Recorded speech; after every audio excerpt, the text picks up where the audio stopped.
Hey there, folks. Welcome to the edition of Stranger in a Southern Land. I, of course, am your host, Jake Manning. Today in the program, I speak with John, Freddy, and Jeremy, the shop crew for the number 3 car, which is run by Austin Dillon for Richard Childress Racing. So this is another one of the interviews that Jackie lined me up with. So thank you very much, Jackie, for letting me sit down and talk with 3 incredible gentlemen that have a very big task upon themselves every week. Every time there's a race going on, they're always making sure that the number 3 car has everything it needs to perform at peak performance for Richard Childress Racing and make sure that Austin Dillon is well taken care of and performing at the top level in NASCAR racing. So these guys are the ones that are making things go, and they all got like 3 unique stories and come from 3 different corners of the United States. So it was very nice to sit them down at a table, and they've come together to work for RCR and come together for one goal: make sure that number 3 car takes a checkered flag. So I'm very excited to talk with these gentlemen, as well as I'm excited to let you know that this podcast is sponsored by Tremonstrous Comedy Wednesday. Former Stranger in Southern Land guest Nick Alexander hosts a comedy show every Wednesday at Tremont Music Hall until they close. Nick is a wonderful guy in bringing nationally touring comedians to Tremont Music Hall every Wednesday until Tremont Music Hall closes. So make sure you check them out at TremontMusicHall.com, Tremonstrous Comedy Wednesdays. Anyways, let me give you some information where I will be performing at. I got a lot of wrestling coming up right now. I want to let you guys know about it, let you know a little bit more about it, that is. Friday, November the 20th, I'll be with Big Time Wrestling in Norfolk, Virginia. I was a little confused on what town I was going to be at. I thought it was going to be the town that I couldn't pronounce properly, but turns out it's Norfolk. I can pronounce Norfolk properly, but I will be there in Norfolk, Virginia, November 20th, Friday, November the 20th for Big Time Wrestling. And then on Saturday, November the 21st, I'll be with Omega Championship Wrestling in Smithfield, North Carolina. Matt Hardy, Jeff Hardy, Hurricane Shane Helms all have been confirmed for this event. And then Friday, November 27th, I'll be working with Big Time Wrestling again, but in Beckley, West Virginia, and I'll also be with Big Time Wrestling again on November 28th, and I will be in Morganton, North Carolina for that one. So that Friday and Saturday, after Thanksgiving, I'll be with Big Time Wrestling, but then that Sunday, the weekend will not be over for me. The long weekend after Thanksgiving is always a very long one for me, especially when it comes to wrestling. But Sunday, November 29th, that is the big double shot between Queens of Combat and PWX, and that will be at Ziggy's in Winston-Salem. So make sure you show for that. And any change to these informations, I always keep you updated with my social media. So make sure you follow me on social media. I am available on Twitter at ManScoutManning and on Instagram at ManScoutManning. If you have a question about the podcast, make sure you email me at jake@sslshow.com. Or if you want to book me for an upcoming wrestling event, make sure you email me at manscoutmanning@yahoo.com. Anyways, without further ado, let's get down to talking to John, Freddy, and Jeremy here on Stranger in a Southern Land.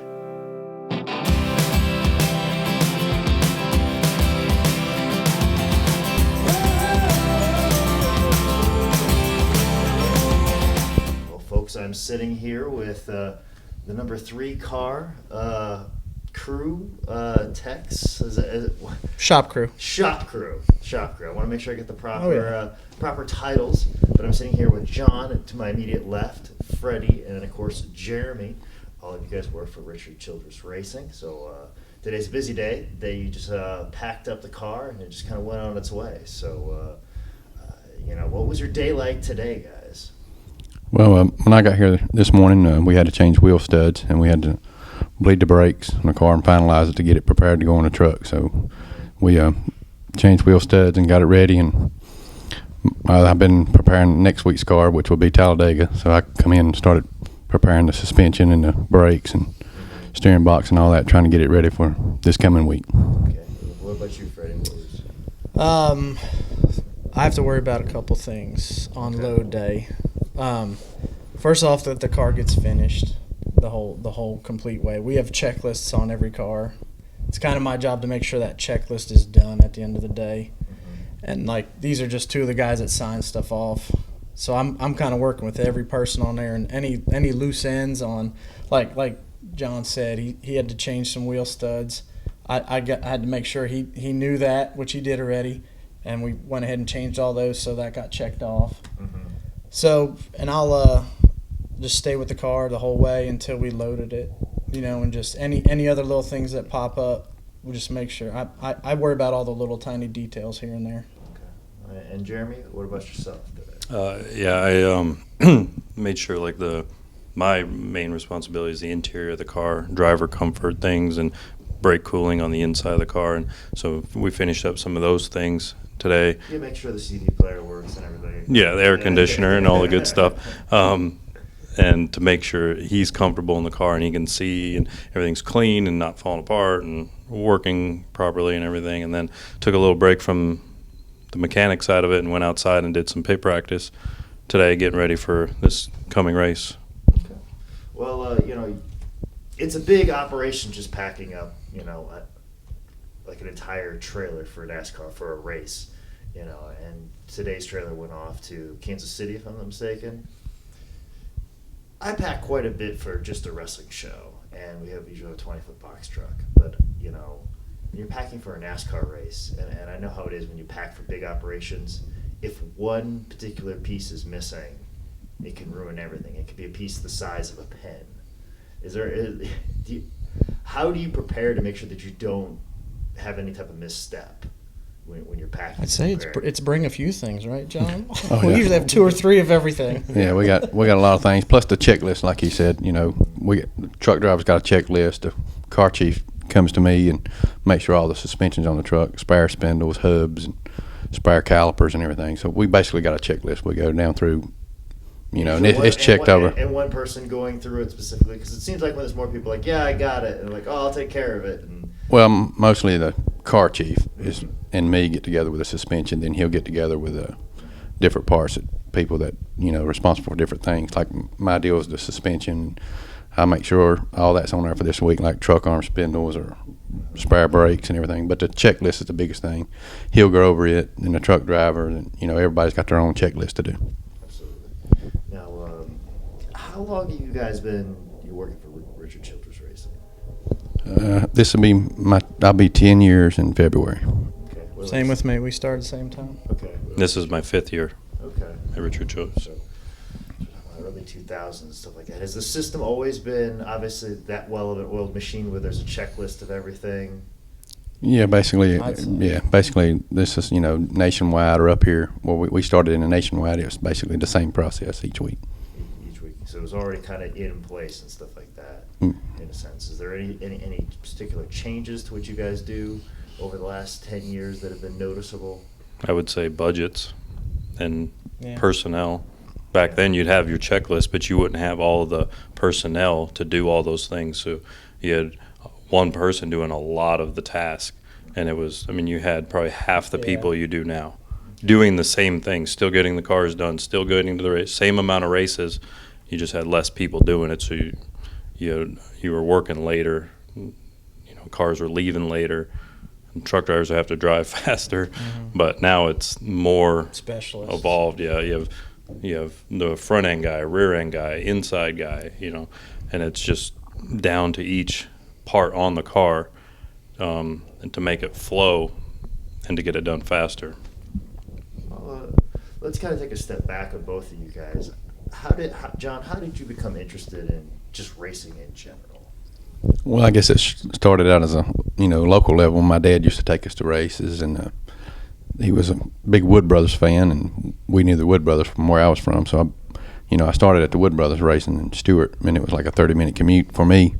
So then they moved to Charlotte, and where I'm from, Mount Airy, North Carolina, this was the closest race team, and they moved to Charlotte, which was 2-hour commute. So I decided to come here, which was like 50 minutes. So that's how I got here. But I've been in racing 16 years on the Cup side, but far as local, going to dirt tracks, going to local racing.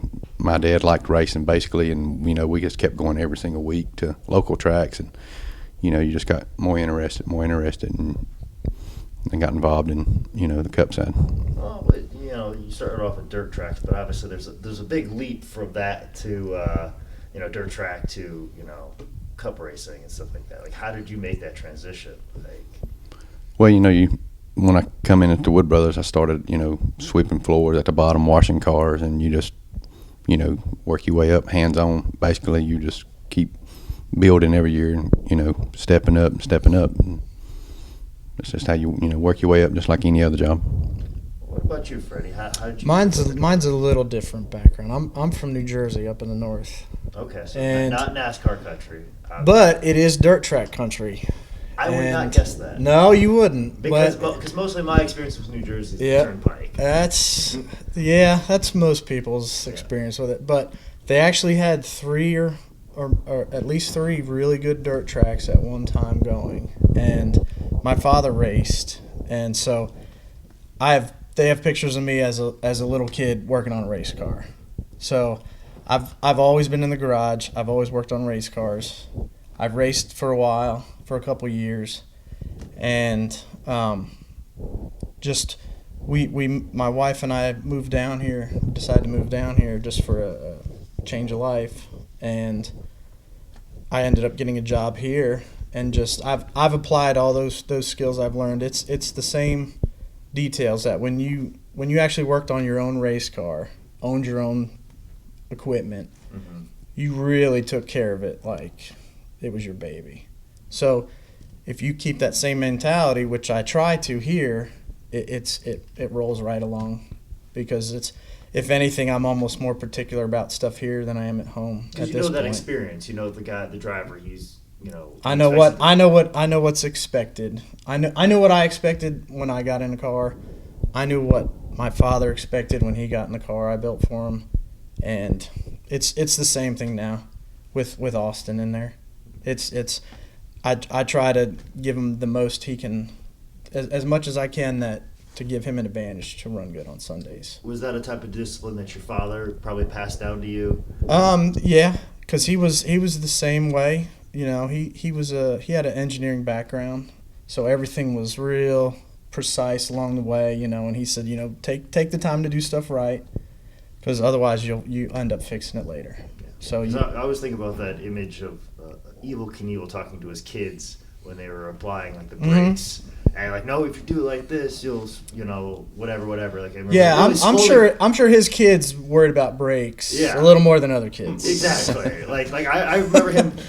There's a video clip of him verbally scolding his kids about properly putting the brakes on and stuff like that. So being very particular about the angle that it's on the motorbike. Yeah, as far as safety and brakes, those are probably the number one and number two things we worry about. If your dad was going to explain something very seriously, I'm sure it would probably have to do with brakes. Now, not as much if I was working on my own car, but if I was working on his car, then we had to take it a little more seriously. Yeah, because discipline, it's people's lives at stake. That's right. That's right. What about you, Jeremy? I grew up in Southern California, and there was. What is it with that? There's a lot of people out of California. All of a sudden, they're now involved in NASCAR. How does that? Well, they have their own racing series out there. They have short tracks, and they have some big tracks out there. The Cup Series goes out there and races on some West Coast stuff. They had a lot of dirt tracks out there, and my father, when I was growing up, built dirt chassis and asphalt chassis race cars, and so I grew up the local dirt tracks and everything. And I guarantee you, ask 90% of the NASCAR family, they love dirt racing. They have some part of dirt racing. I think it's just more exciting for them. For us, it's kind of like a different place to go. It's still racing, but it's not just oval tracks or asphalt. It's something like but it's still fun to watch. And then I started working on an asphalt car out there in the Winston West Series, and then had an opportunity to come out here in 1999. So I took it, went from the Truck Series, and then up to the Cup Series, and I've been here ever since. Did you do any racing while you were out there, or were you mostly just just working on the car? Never drove anything myself, no. Okay. Because when I started doing research and looking for people to talk to and stuff like that, it's more of a geographic thing, because I was like, you see, this person grew up in North Carolina, so I expected to see most of these NASCAR drivers coming from North Carolina. And There's not many nowadays. I know, and there's a lot of them from California. Majority of them are from California. We've got one I think there's from 11 of them from California that race in the Cup Series, something like that. And usually when you have something like that, like somebody that rises to that level, they got to start off at a very young age doing it. Is there like a good youth program in a sense, or the Maybe sense quarter of, midgets. Yeah. Quarter midgets is usually what the kids start out That's between 5 years old. 5 and 8 Yeah. years old, and they just move up from there. Yeah, would you say that it's a growing scene in California, and that's probably why we're seeing this explosion? Yes, there's lots of midgets and sprint cars were big on the West Coast, and then that's where they like you got Jeff Gordon growing up, you got Kyle Larson and those types of people grew up in that form of racing to make it out here, and that's just all car control. That's why they do it. You have to have more car control with those types of cars, dirt cars or sprint cars, than you do go-karts, than you do regular late model asphalt cars, and I think that's where the learning curve is quicker for them. Yeah, it's much like anybody who's a ball player, a basketball player. If the kid's been dribbling a basketball since he was 4, he's obviously and he keeps doing it until he's 17. Obviously, he's gonna be better than the kid that picked it up in junior high. And also, starting younger, you're racing against potentially people that are older than you, so that learning, you're going to learn faster. And so that's why you have all these young kids coming in and being able to race with the veterans in the Cup Series. Now, John, you grew up in North Carolina, or at least in this area? Yes, I'm about an hour from Welcome here. Okay, now, so you grew up in the hotbed of NASCAR in the time where it was almost like the Wild West. Can you kind of tell me about this? Because I think it's a very romantic era in America that gets glossed over. What was it like being in North Carolina, and seeing like this outlaw renegade sport of NASCAR just start to evolve? Well, back when, when I was 5 years old, 1980, 81, Richard Petty, when you seen, that cowboy hat, that was, everybody knew who Richard Petty was. I mean, I'm not saying. You mean out in the public? Or yeah, I mean, just if you just seen the image of that cowboy hat, or everybody in my area knew who Richard Petty was, or Dale Earnhardt. Because they were still living in small communities. Yeah, it was just a small sport, and it really hadn't, it's just getting ready to take off. But, racing to me is the ultimate sport, I mean, I played ball in school. I was pretty good at baseball and basketball, average player, but still racing was the sport that I wanted to be involved with, because, my dad loved it, and we went to races everywhere. Then I got involved. And what was your first race? I'm going to say my first race actually going to watch was probably I was about 5 years old at 311 Speedway in Madison. And we went for like 7 years and never missed a Saturday night from I was 5 till I was like 12 or 13. Then I got involved in go-kart racing when I was 19, raced go-karts, and now race on the Southern Modified Tour. We got a modified car, asphalt car that we race and on the weekends. I work in the shop during the week and do that on the weekend. So, it's only a hobby, race here, then race on the weekends. Racing is basically what we do. I don't have no golf. We just, just race all the time.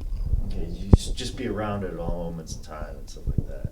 What was the first time like you saw one of those NASCAR drivers that you saw on TV, just like in public, in person?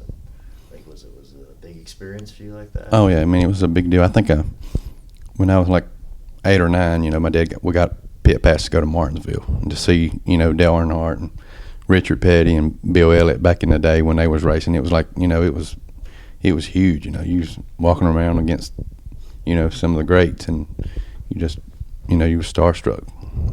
Yeah, because obviously security is a little bit different now than it was then. Like there's probably back then you could probably almost like walk right up to their trailer. Oh yeah, I remember one time, I was probably 10 or 12, and we went, and I forgot who was driving for the Wood Brothers, and we went to practice pit stops all day, and they let me hold the pit board sign.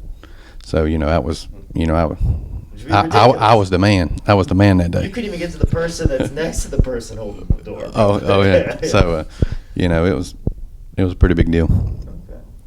Okay. Freddie, what about you growing up? Like, We went to a bunch of races all the time. We usually went to both races at Pocono every year. And I always liked about Pocono is they have that, it's like a little autograph alley where it's like a chain link fence, but there's like a little where you could pass stuff for autographs. And we would just hang out by the fence there the whole time, and the drivers would be walking by saying hi, coming and signing stuff. And we started actually going to Daytona every year. And that was like we had some relatives in Florida. Well, we'd say, we're going to go visit the relatives. On the way down, we'd stop for 3 days that weekend at Daytona, and we'd spend our weekends there. We'd be sitting in the parking lot at Target there across the street, 3 a.m. in the morning, so you get a parking spot. I mean, it was unbelievable. You could never find a place to park there, and it was just amazing to see all the time. Yeah, see, that's the thing that is amazing is like basically these NASCAR races. I don't think people realize it when they see it on TV. It's basically like the Super Bowl has come to this area every weekend. Yeah, and then you have situations like Darlington, where they have 2-lane roads going into these arenas, where there's a Super Bowl amount of people. Yeah. And the traffic that creates is just unbelievable. Yeah. For those weekends during the year when the race is in town, then you for sure know it. That whole area, it's like you just see it explode there. And if you're not a race fan, you're probably not real happy because you can't really go anywhere. Yeah. But I'd say 90% of the people that are there, or 95%, are happy about it because the amount of the people that come there, it's a good deal. Oh yeah, especially in Charlotte when it's like 2 weekends in a row and everybody's there. It's almost the equivalent of Derby week, as my girlfriend says. She waitresses downtown and she used to waitress in Louisville, and she always talked about Derby week being the big money maker. Yeah. So, but it's like every weekend at a different town. Exactly. So that's like a big deal. Oh yeah. I think we saw off camera that you were like an over the wall guy. No, he goes over. He goes over the wall. Yeah. We're just talking about these big events, Jeremy, and like, what's it like to be down on that level, like that ground level, like during race day? It's pretty chaotic with the race fans, and you get a block of time to get all your stuff done. Whether you got to set up the pit, and you got to prep the tires and wheels, you got to check off on the car. So it's a lot of chaos in the morning when the garage opens, and it's crazy because the gate's shut. Like they literally have a gate getting into each garage at each track, and you have all the teams waiting, and then at 6 a.m. they open the gate. It just floods full of people, and they go. People don't understand why. Why did they close the gate? They just have a gate. It's surrounding most of the tracks and the garage areas, and then for security reasons, so you just don't have people messing with the cars. Obviously, safety issues and things like that. And then they set a garage open time. It's usually about 6 a.m. every morning, and you have all the road crews, all the mechanics lined up, all the officials, all the pit crew members, and then they just open. And it's just a big flood, and everybody has their. Like if you can see it from the sky and draw a lane, you see every individual going to their it's like ants designated spot. I mean, it's like straight, boom, and they're out and they get their stuff done and go on. It's pretty wild. This is my 20th year changing tires, being able to go over the wall and being on pit road and witnessing that whole thing. And each track, they're pretty much the same, but they have their own different characteristics to make them like, oh, I like to go to this track. I like to go to this track. So I think that's what keeps everybody interested in doing it. Just for the different across the United States that we go to see all the different people and the way pit road is and the different types of racing that is performed on the track. Absolutely. You brought up stuff about like the safety and specs of the car and stuff like that. John, what are some changes that you've seen in the last 10 years to the car itself, like as far as like safety issues that because NASCAR can say, hey, we have to have this has to be a certain way and a certain way, and then everybody has to make those changes come the following year. Can you kind of talk about some of those changes happening during your time here? Well, I'm gonna say the biggest thing in the safety aspect of it is the seats. And the seats have come a long way. You got seats now that the headrest you really, surrounded, and you got the Hans device, and you got seat belts. Everything is a lot better around the driver. I mean, Austin had a terrible wreck at Daytona back in July, and the first thing you want, far and foremost, the safety of the driver is the main thing. And when I seen that wreck, it's like your heart just it was bad. It's bad. When you see it, knowing that you're a part of it. My suspension or whatever, but the seat guy that puts the seats in, well, everybody's was all shook up about it, but knowing that he come out of that wreck and it could have been a lot worse than what it was, so he come out without a scratch, and that's the main thing, the seats and the seat belts and the helmets, and the safety's come so far in the last 15 years by far, and the soft walls. But I'm going to say soft walls the seats probably been the biggest thing, and the Hans device has probably been the two biggest things that's kept a lot of drivers from getting hurt. Anything else that you've seen? No, that's like the definitely the interior of the car is a big thing, but now with the safer walls probably helps drivers almost more than anything. I'd say, because I mean they take such hard hits now that not only the safer walls, but there's cushioning inside the sides of the cars now. Mm-hmm. that Dow makes. It's a Dow product that's foam that's inside the cars there that kind of compresses and absorbs some of that energy. And you could just see it like this year, for example, we raced at Darlington, and in practice he scuffed the wall. Well, they fixed the car and they raced it. Well, it came back, and we're like, man, it everything held up really well. It's pretty amazing you can hit a wall like that and fix it to go race that race, and everything came back perfectly fine. It just goes to show with the safer walls, with the foam inside the car, with all the restraints and everything now. I mean, I think what are they up to, 7 belts now?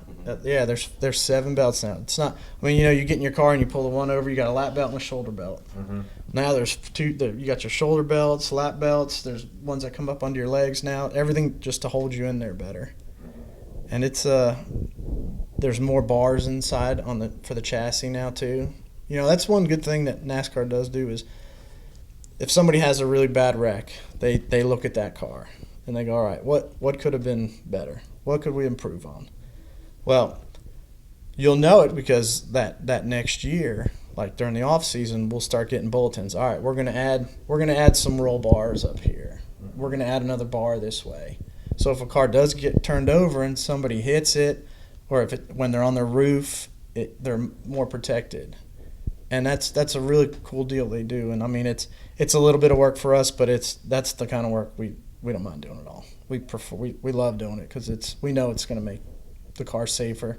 And after Austin's wreck in Daytona, I mean, it just goes to show how safe the cars are. Yeah, I think everybody's on board making the whole compartment safety safer after that wreck. Just like they're talking even going to an IndyCar style pod for the drivers, which, I mean, that might be, like you Even said, a more little protection. bit more protection, a little more work, but it was well worth it. Oh yeah, that's. So that type of work is very much No. welcome. Oh yeah. Yeah, yeah. Oh yeah. Oh yeah. So, well, you guys are a master of your craft. I'm very naive when it comes to, the cars and stuff like that. So you may have to dumb it down for me in the sense. He's your man. He can take care of that for you. To pat John on the shoulder. As I come walking into this conference room where we're doing this interview, I saw a line of cars for each one of the drivers, and like, oh, this one is the one we're going to take on the road, but then we have this other one here.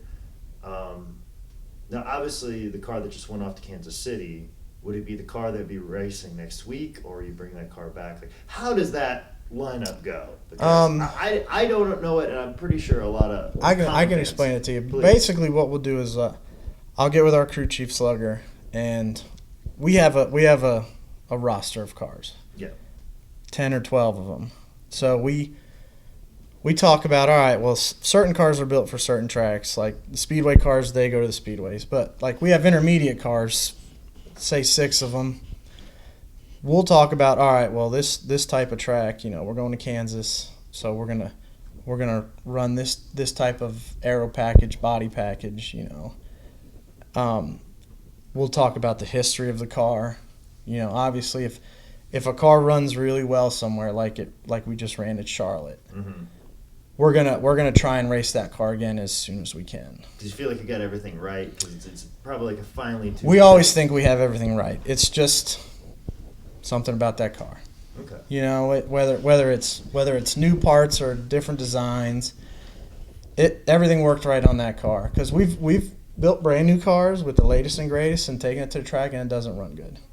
And we take old cars with old parts. Sometimes they run great, but when a car gets labeled, I call it it's a good car.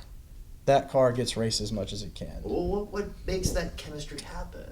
like? Can It you just explain? it just runs good. No? I, Magic. if I could explain it, or if we could all explain it, we would You'd have a we'd checklist win for we'd that. win every week. But it's just the type of deal where You know, the you- chassis, they hit the setup Yeah. good. Everything goes good that weekend. They hit everything spring-wise. They make the right decisions to it. Sometimes it's the car, and sometimes, it's the Yeah. setup, and they hit it good.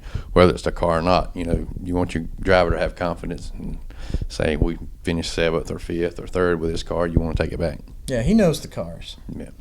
He knows if we tell him, hey, you remember that Michigan car you ran really good with? Well, you have it at Charlotte here, which was our case. Well, Yeah, that's worth time on the clock. that's right there. worth almost more than anything. Yeah, as soon as you unload, he knows. Okay, that's that car. Oh yeah. This is the 'Cause- car I just led with. And a lot of it could be, not a lot of it, but some of it could be just the way he fits in that car.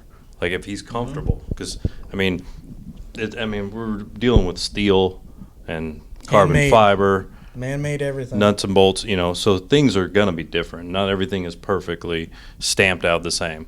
So the seat could feel a little bit different, but if he's in there and he's comfortable, he could see his arms are not cramping up, his feet are right. He's Not gonna hot. give. He's not hot. He's gonna give you everything he can, which he's gonna anyway. But it's just easier for him, and you can stay mentally focused, and everything comes together, and you run better. Okay, so you get the different roster of cars and circulating because of all that.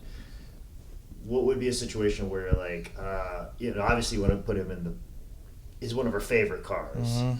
What would be a situation where you're like, we have to put you in this car? Well, sometimes Like what this happens, weekend. sometimes you kind of crash that good car. Yeah. Or like this week, for example, we were random for NASCAR, so our car went back to the tech center.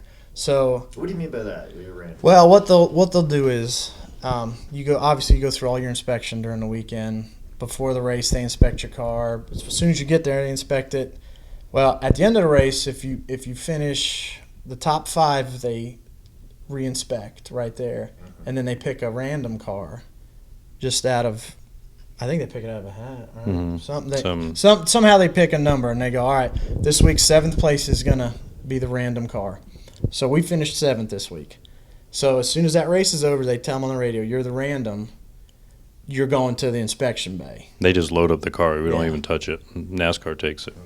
So we don't get the car back until yesterday afternoon. Yeah. It was, where the obviously being right in Charlotte, all the other 2 cars were back before we got here Monday morning.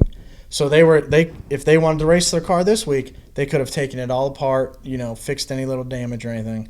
But if you take that car and say you scrape the wall a little bit, 31 scrape the wall a little bit, they're gonna have to replace the right side.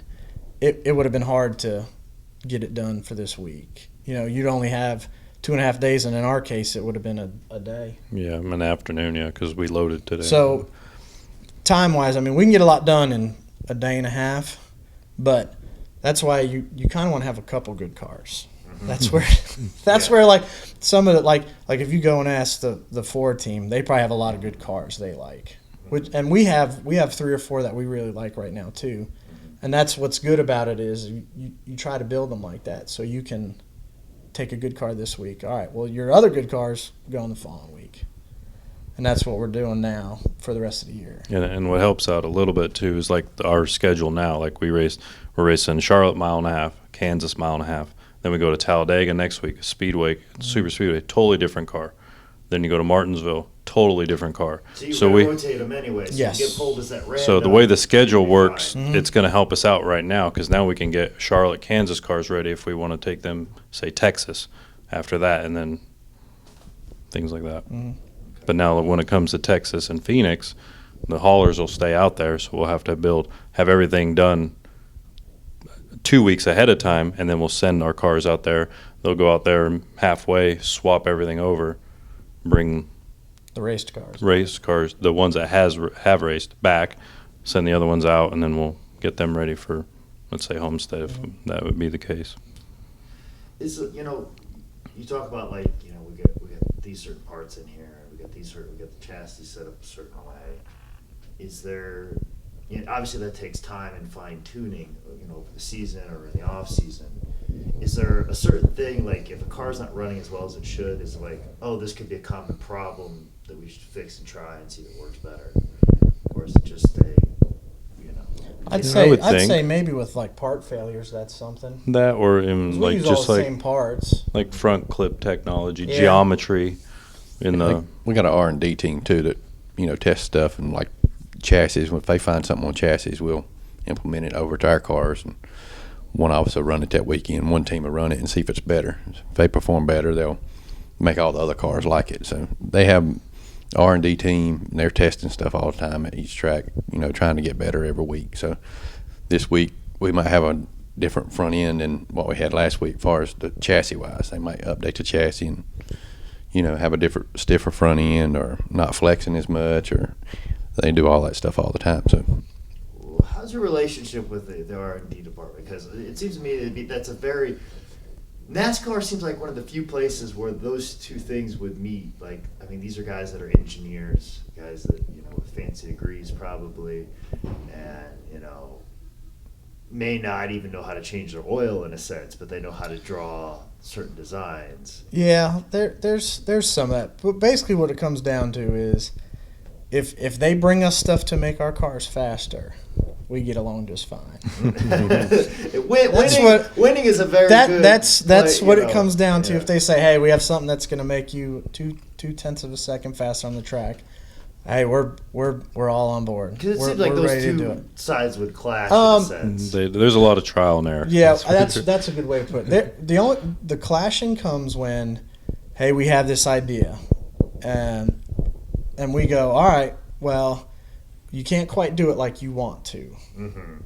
It's not just gonna, the computer comes up with good ideas, and You're the guys with the hands on the car. You know what I'm saying? You know what they can do. Yeah, I'm trying to think of the. it takes I'm trying to think of the good engineer combination. mechanic saying. It takes a good combination of both. They come up with ideas, and About good mechanics. when engineers. you got good Oh, mechanics yeah. working on the car, and everybody's, the team that runs the best is working together, then getting the best ideas for Behind every engineer is a both, good mechanic. both situations. That's what it is. So, if you can work together better, everybody thinks they're smart, that. But basically, you got to take the engineering side and basically the common sense side and put them together and make the best deal out of both.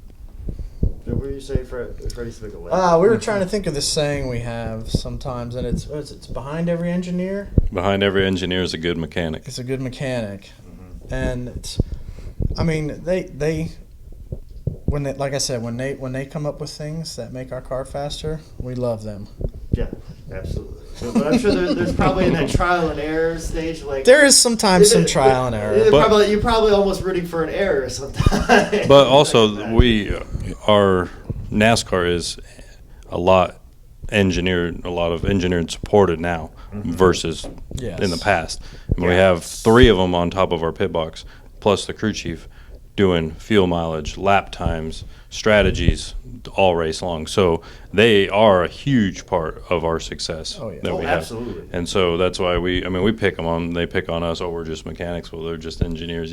That's the path they took, but it all has to work together. Yeah, there's a certain sense of rocket science to like NASCAR that I don't think people really realize. Yep. But it can take in consideration multiple things. But what are some of the things that type of engineering can't take in consideration for, as far as like? Well, you can do all you want to on the computer side of it, and you can run simulation on the computer, but nothing's going to simulate the racetrack conditions or 42 cars out there racing with you. I mean, you can do a lot of that, but race conditions is still you racing under. You're not racing over in a computer so you got to use both. A little common sense and a little engineering and the human decisions. precision. The decisions at the racetrack, the crew chief. They're still human. Yeah. When the track's slick and Austin calls in and say he's, the front end's pushing or the air pressure adjustment. You still got to make a lot of calls at the racetrack and every time it comes down pit road, try to make the car better. Computer ain't gonna tell you, hey, you need to drop air pressure 2 pounds in the right rear or right front or whatever. Is it that much of an exact science with tires? Yes. Oh yeah. Yeah, I'd say Tires that's- is, yeah. I'd say that's the deal. Yeah. The tires is That's their main goal is to get Huge. Track position maximum is so important now traction. that you can't do a lot of adjustments. Air pressure you can do over the wall. So when you put them on, you're not losing no time on pit road because you want to get out first. So air pressure is used a lot. I didn't mean for us to go out and trash R&D. No, it's all good. No. We would. They probably we have would their never own. do that. They have their We own never radio do that. show. We don't do that. Never. We love R&D. We love you guys. But as far as working on a car, like your guys' work hours, like how long late are you guys here working on stuff, and is it a type of job where you're thinking about it later and like, oh, we should be doing it, like, I should do this, or is it something you can kind of leave behind? I don't think so. No, like yesterday I left here. Basically ours is 7 to 4, but I left here yesterday at 4 and I had to come in and change wheel studs. So the car chief called me at 5 o'clock and I was almost home. Want to know what I was doing? Some of us were still here. I was almost home, but he told me what I had to do today. So most of the time, if everything's prepared right, you can leave on time. There's days where you're going to be here to 5, 6 o'clock.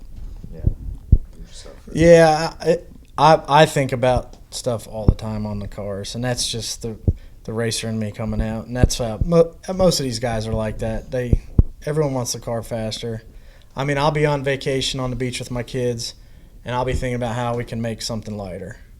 And my wife will look over. She knows I'm daydreaming about It's like about race car moment parts. where everything starts coming Yeah, my together. kids are running around making sandcastles, having fun. I'm thinking about front suspension parts or something stupid like that. But that's what it takes, What about you, Jeremy? Does it follow you back home? Oh yeah, definitely. And sometimes it causes problems, but no, and I think all of us here, because we have pretty much two groups of people. We have our travel crew, our road guys is what we call them, and then we have our shop crew, and they're here helping, but they travel a lot more than we do, so we want to help them out as much as possible, so they can have their days off, so they have minimal work to do at the racetrack, and it's easier for them. So we do take the extra time when it's needed to make sure the cars are just that much more prepared for them, whether it be staying late or coming in early or things like that. So just helps everything flow.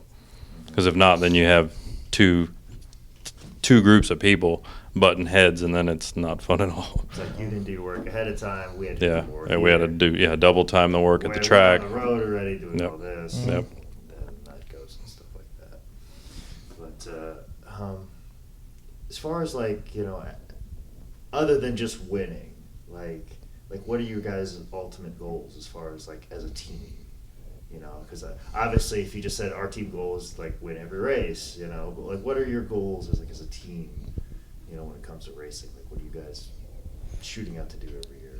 Well, Austin was a rookie. Last year we got to get better and better. Each year, performance has got to get better. Last year we was a 20th place team or 18th, but we got to get better. And this year we've actually run better, but we had a lot of misfortune happen. I think we're a better race team than we was last year, but next year we got to get better, and we performance has got to keep coming up, and you see signs of that like we run this week. We had a good car all weekend long, so maybe this week we go to Kansas, and next year we got to be better than what we was the previous 2 years. We just got to keep growing and getting better each year. I mean, sure, everybody wants to win, but the Cup Series is pretty tough series. It ain't you got the best drivers in the world, and we just got to strive to get better. We can't keep running 18th to 20th.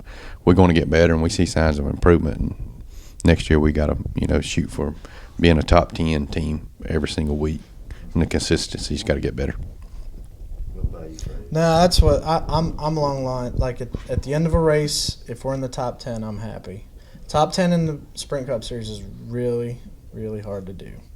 I mean, if you look at some of the guys, past champions aren't getting top 10s regularly anymore. It's a really hard deal. It seems like there's a lot more movement. I remember in the mid '90s, there was always Jeff Gordon. The top 10 was pretty close. Yeah. But you'll go to races now, and Jeff Gordon will be 18th or 19th. and then he'll go back to top 10s. It's not like it used to be like that where it was the same top 10 guys. Yeah, it's every winning week. every race is like there seemed like there was only like 3 Yeah. different guys winning. Yeah. just about So every race. obviously the goal is to win the next race you're in. But for me personally, if we can run in the top 10 all day and finish in the top 10, I call it a really good day. What do you think has caused that fluctuation? That's a really good Teams question. getting better? No, there's teams are getting better. You know, a lot of teams have alliances now, where it used to just be there was 400 cars. Well, now there's 400 cars. There's what, 3 or 4 Stewart Haas cars? 4 of them. 4 Stewart 4 Haas Gibbs cars that are Hendrick based. You know, and we have our alliance team members. You know, so a lot of these guys share similar stuff. So if it probably just comes down to the driver at the track a lot of the time. You know, where it used to be, you used to have to beat those 400 cars. Well, now you damn near got your 10 of them now with the Ganassi cars too, and that's probably a big part of it is with all these alliances that they have now, that everybody has really good equipment now, and it comes down to most of the time it comes down to that human decision that a crew chief makes. You know, you see it every week. There's someone that's, all right, we're going to do 2 tires. Well, half the time that guy wins the race now, and it really didn't used to be that way either. It was 4 tires and you got what you got. You know, and nowadays it's 2 tires and There are no tires like there are Denny no Hamlin tires, and earlier. Yeah, I mean if you do the fuel mileage deal, and I think that's part of it. And that's why it's kind of interesting. You get all these different winners now. You know. Absolutely, it makes the sport far more exciting. That's Oh, yeah. for sure. You get the type of fluctuation and moving around. I suppose like, oh, he's just going to win again. Jimmy Johnson's just going to win. Yeah, because it gets to the point where those guys are winning so much they start getting booed, and now it's like you really don't have anybody. That's when the like that NASCAR anymore. steps in and comes up with a new rules package. Yeah. Get the field closer together where your mediocre drivers can now run with A lot better chance. the better drivers. Yeah. Car control and things like that. Different rules on pit road change the outcome of the race also. Now, individually, what type of, goals, like John, is there any type of thing you want to do, as far as like in racing that you still want to do yet, Well, we need to obviously want to win races and be competitive is the main thing. Whether here or whether I'm racing or when I race on the weekends, you want to be competitive as you can. You everybody wants to win, but you can't win every race. You got to, if I could see the 3 car, competitive every single week, and we got to get more consistency. And I would be happy with that. We can't, one week do good, one week not run so good. Like Dover, we run 25th and 20th. In Charlotte, we was a top 5 car most all the night. We got to get that where we're a top 5 or top 10 car every single week. Then wins is going to come, good finishes. Then the wins are going to come, and just makes everything better. Makes everything running bad, creates a lot of problems in the shop. It's good for business. Running Very good, for business. running good solves a lot of problems in the shop because you're not trying as much stuff. You're not working on the cars as much. When you run good, it's a lot less work for everybody. And when you run bad, it just creates work. And everybody goes through it. Whether it's Childress, we going through it, or Hendricks going through it. They're not running as good as they was. Now Gibbs, they weren't running good last year. Now they're running good. So everybody goes through that, slump. It's just like a roller coaster up and down. You just got to keep digging, and we got to come up on the other side. What about you, Freddie? Like, what are some of your personal goals? We've won a couple championships here in the Xfinity now, and those are pretty big deals for me for sure.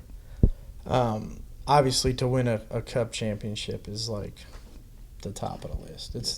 You can't really do anything much higher than that.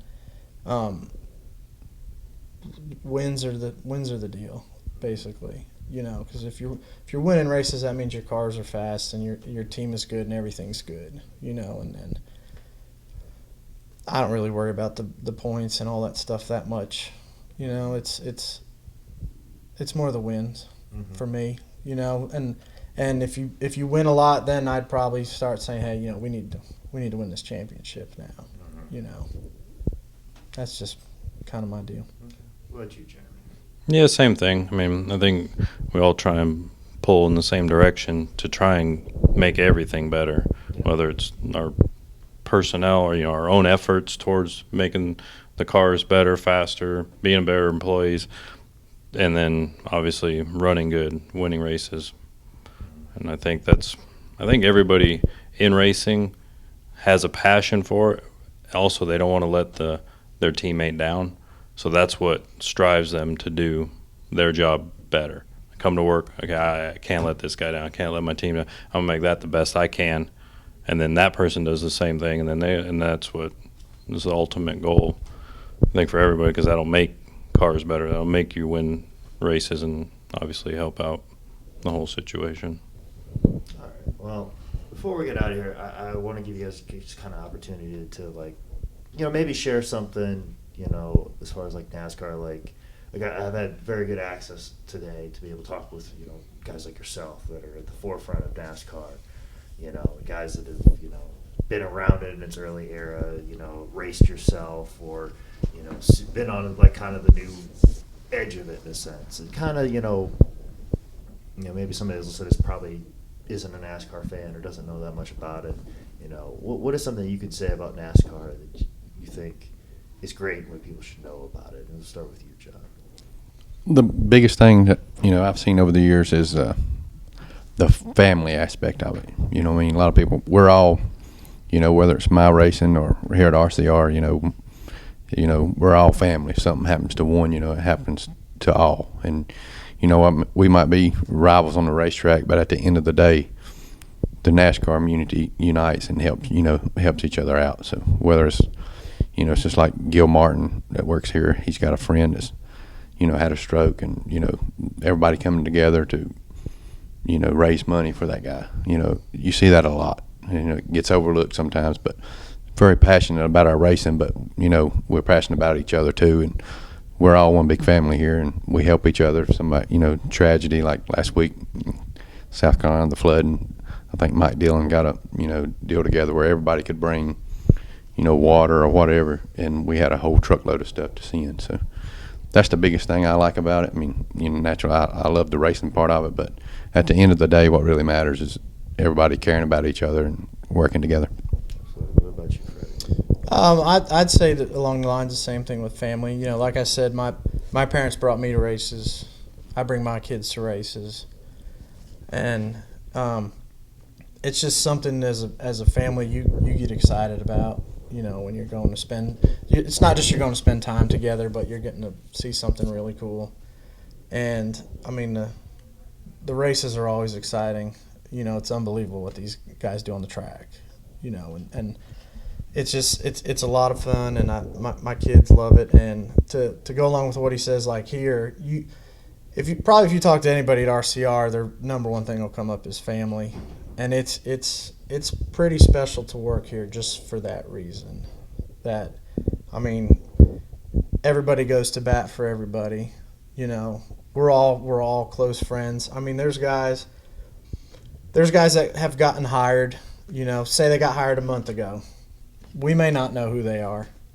If we find out they need help with something, it's like we're there for them in a second. No, I mean, we wouldn't even maybe never even seen the guy. You know, with the amount of buildings we have here now.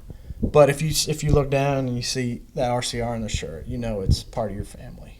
That's just how it is. You know, that's how Richard runs this operation. Is we want to do good for him because all he does is good for us, and that's a pretty special thing to have a boss man like that instill in all the employees. I think that when we have our Christmas party at the end of the year, I mean he's just so excited to see us all the time and just wants us to do good, and we want to do our best for him.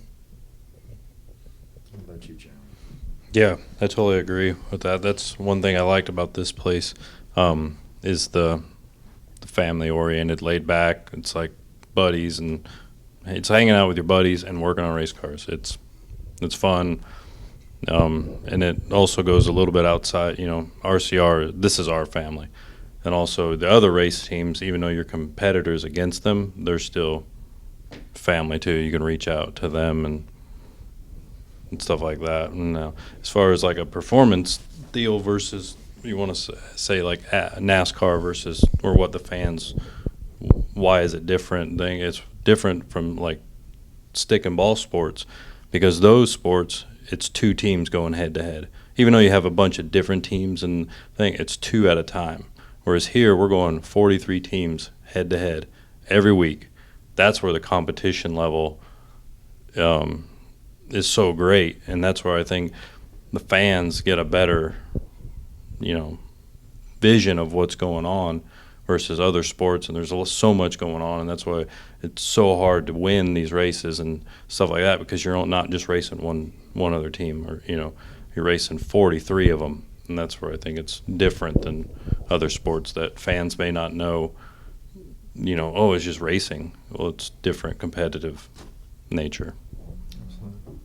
Well, guys, I know you had a busy day today. I don't want to keep you here for too long. So I appreciate you taking the time today. No problem. No, thank you, And educating me mostly. Oh, yeah. I always appreciate that. So No problem. thank you very much, guys. Yeah. Thank you. Thank you. Thank you.